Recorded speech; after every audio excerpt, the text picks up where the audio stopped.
Sensation. Sensation, le MAG. Bonjour à tous et bienvenue sur Sensation en partenariat avec TV78. Depuis 1985, les Restos du Cœur viennent en aide aux personnes dans le besoin, aide alimentaire principalement, mais aussi à l'accès aux droits et à la justice, au logement ou encore à l'emploi. Pour en parler avec nous, je reçois aujourd'hui Fabienne Lambert, vice-présidente de l'association Les Restos du Cœur 78. Bonjour. Bonjour Jessie. Alors les Restos du Cœur, c'est une association largement réputée et connue en France. Coluche a créé cette association en 1985 pour venir en aide aux plus démunis. Quelle est l'histoire des Restos du Cœur dans les Yvelines ? Alors dans les Yvelines, c'est une histoire qui a plusieurs dizaines d'années. Alors si on parle de l'association des Yvelines, les statuts ont été déposés en 1998. Mais en fait, les premiers centres, les premiers centres ont ouvert 2 ou 3 ans après l'appel de Coluche en 85.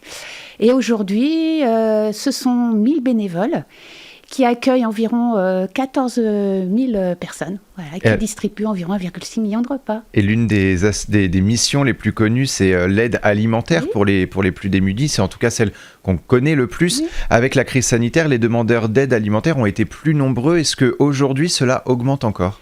Et oui, malheureusement, c'est une augmentation légère mais constante.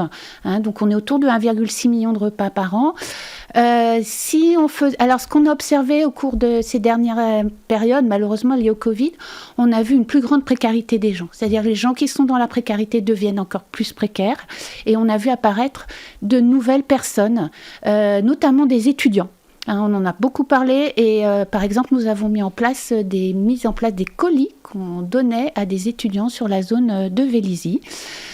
Si on faisait un petit rapprochement avec la crise économique de 2008, si les aides s'arrêtaient, si on partait dans une crise économique, on pourrait s'attendre sur 2-3 ans à une hausse de 25%. Alors il est toujours un peu difficile de se retourner vers une association d'aide alimentaire. Parfois un sentiment de honte ou de culpabilité nous envahit. Comment faites-vous pour déculpabiliser justement les personnes qui viennent vous demander de l'aide ? Alors la première chose que je veux dire, c'est qu'il n'y a pas de honte à venir au Resto du Cœur. Ça peut arriver à tout le monde. On a tous plein de situations, ça peut arriver à tout le monde. Il n'y a pas de honte. Et la première chose qu'on fait, j'espère que j'en suis la représentante, c'est le sourire et l'empathie. Nous, fondamentalement, on a le respect et la solidarité avec les personnes. Donc là, on est à leur écoute pour qu'ils se sentent bien. Et plusieurs relais sont présents dans les Yvelines, notamment à Rambouillet, Élancourt, Trappes-Plaisir ou encore Les Mureaux. Combien de relais sont présents au total dans le département ? Alors, nous avons 24 relais dans le département, dont 2 relais bébés du cœur, spécialisés pour les bébés.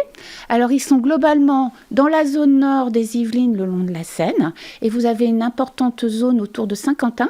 Et puis après, vous avez vers Rambouillet et vers Houdan-Bonnières. Et quel est l'intérêt des Restos du Cœur pour les bébés ? Alors, ce sont des centres spécialisés pour les bébés, donc avec des bénévoles qui souvent ont soit des anciennes puéricultrices, des anciennes infirmières. Donc, on va pouvoir donner des conseils, aider des mamans souvent seules qui n'ont pas forcément de repères pour l'éducation de leur bébé. Et puis, bien sûr, il va y avoir une aide matérielle. Donc, on pense aux couches, au lait, on pense aussi aux vêtements et au matériel de puériculture. Et puis, bien sûr, une écoute et des échanges entre les mamans. Parce que des fois, c'est ça qui facilite les choses. Alors, vous avez parlé justement des bénévoles qui accompagnent les personnes qui ont besoin d'aide. Est-ce qu'aujourd'hui, il y a suffisamment de bénévoles au sein des Restos du Cœur 78 ? Alors, on recherche toujours des bénévoles. En fait, avec la crise, il y a un certain nombre de bénévoles qui se sont retirés. Ça se comprend, tout à fait. Et donc, on recherche tout type de bénévoles, tout type de bénévolat, de gens qui ont envie de s'engager dans la durée ou sur une courte période du moment qu'ils nous le disent. Donc, je vais vous prendre peut-être quelques exemples. Donc, on est à Élancourt. Donc, par exemple, si on va au centre de la Verrière, en ce moment, on cherche des bénévoles pour assurer la distribution et pour s'occuper du stock. Si on parle du stock, on a aussi, par exemple, on recherche quelqu'un pour s'occuper du stock à Conflans-Sainte-Honorine. Donc ça, c'est des activités dans les centres. Mais on cherche aussi des bénévoles au niveau du siège de l'association départementale. Donc, je vais vous citer un exemple. Par exemple, on cherche des gens pour former. Et alors, quelles sont les compétences à avoir justement pour devenir bénévole ? Alors, pour devenir bénévole, nous avons une charte. Voilà. Donc déjà, la première chose, c'est de l'empathie, de l'esprit d'équipe. Quand on est bénévole, on n'est pas salarié, on vient pour le plaisir et donc ça, c'est très important. Après, il faut de l'empathie, du respect vis-à-vis des personnes accueillies. Et après, en fonction de ses compétences et de ses disponibilités, en général, on trouve quelque chose. Voilà. Et quels sont par exemple, les dons les plus utiles qui vous sont les plus utiles? Alors, les dons les plus utiles. Alors, si on parle des particuliers, tout ce qui est financier, les dons d'argent représentent à peu près 50% des revenus des Restos du Cœur. Donc, bien sûr, ce sont des dons très importants pour acheter de la nourriture, mener nos actions. Et sinon, les dons alimentaires. Donc, quand il y a une collecte, soit la collecte nationale, soit une collecte dans un magasin. Donc, alimentaire, et j'insiste aussi, hygiène. Aussi, c'est important. Par exemple, moi, à titre personnel, je tiens beaucoup à l'hygiène féminine. Ça représente un coût. Voilà. Et puis, l'hygiène actuellement liée au Covid, tout ce genre de choses. Voilà. Et puis, bien sûr, le don de temps avec le bénévolat. Ça avait fait débat, justement, ce manque d'argent pour se payer, justement, des Tampax, des protections hygiéniques, des serviettes hygiéniques. Oui. Là, aujourd'hui, les Restos du Cœur sont en capacité, justement, d'en fournir quelques-uns, au moins pour les femmes? On en fournit dès qu'on en a. Maintenant, on n'en fournit pas tous les mois. Mais on apporte. Et puis, si quelqu'un est vraiment dans une grande précarité, on essaye de faire notre maximum pour trouver. Mais voilà. Et au mois de juillet, la start-up Funky Veggie a organisé une collecte de légumes à la ferme de Galy. Oui. Quel bilan peut-on faire de cette collecte? Un bilan très positif, en fait. Ce sont donc les personnes de cette start-up sont allées ramasser des produits maraîchers à la ferme de Galy et ils ont récupéré 102 kilos. Alors pourquoi c'est important? D'abord, ça permet d'avoir des échanges et de mieux connaître. Et l'autre point, c'est que ce sont des produits frais. Et ça, on tient beaucoup à l'équilibre alimentaire des personnes qui viennent chez nous. Et donc, les produits frais, c'est un point important. Donc, il y a ça. Il y a après les ramasses. Bien sûr, on en achète. Donc, ça, c'est important. Et au-delà, il y a le don et il y a l'échange avec les personnes. Et les entreprises, associations et start-up sont également des soutiens importants pour mener à bien vos missions? Ah oui, tout à fait. Donc, on travaille, je vais peut-être vous donner plutôt des exemples. Donc, par exemple, on travaille avec la Croix-Rouge. Donc, la Croix-Rouge a des travailleurs sociaux spécialisés dans les personnes qui sont logées dans des hôtels sociaux. Donc, les personnes accueillies qui viennent au Resto du Cœur en provenance de ces hôtels sociaux, on les met en relation pour les sortir de leur précarité. Voilà.